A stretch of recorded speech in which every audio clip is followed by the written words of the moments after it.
er de anbefalte 5 om dagen. Akkurat nå får du for eksempel gulrøtter til bare 10 kroner.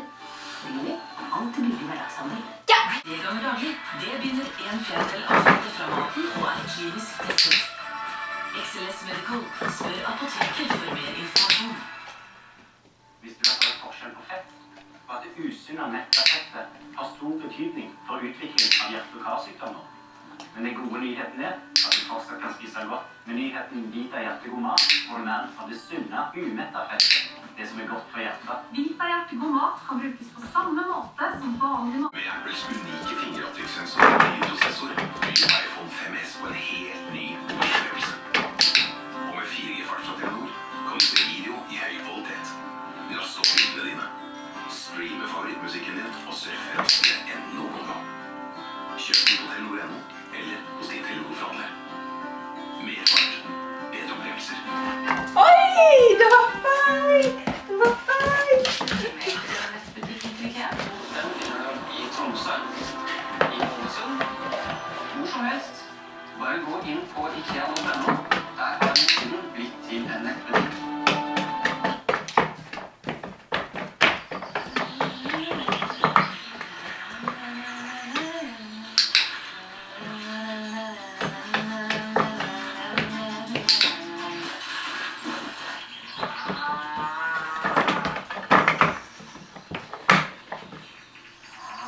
Bremett er laget med det beste fra melk og fløte. Og gode smørsmaker.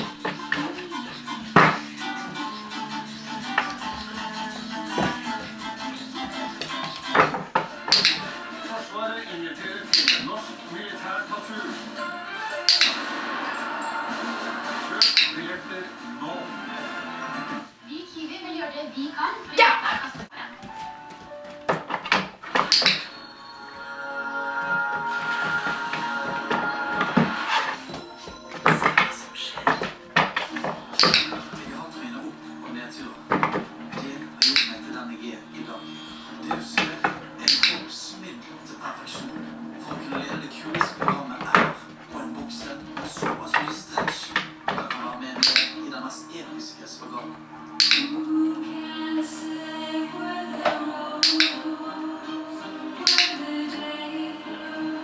Gullfisken 2013 på TV 2.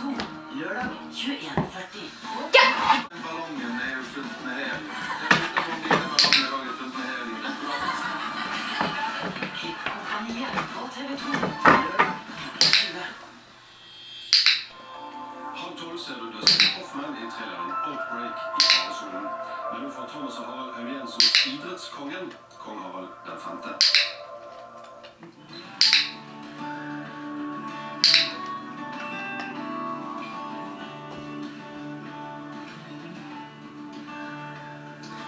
Det norske idrettslivet. Ja, og du er jo kongen. Vi kan vel si han har over gjennomsnittlig idrettslittelse. Han er både verdensmester og europamester. Og vi har avtalt en møte på Kongetribunen i Ålgård. Det er jo faktisk mulig å være med seg lenge.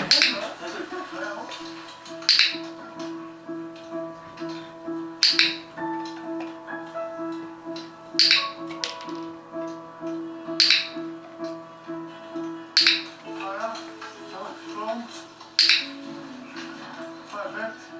Se, her kommer kongen nå, vet du.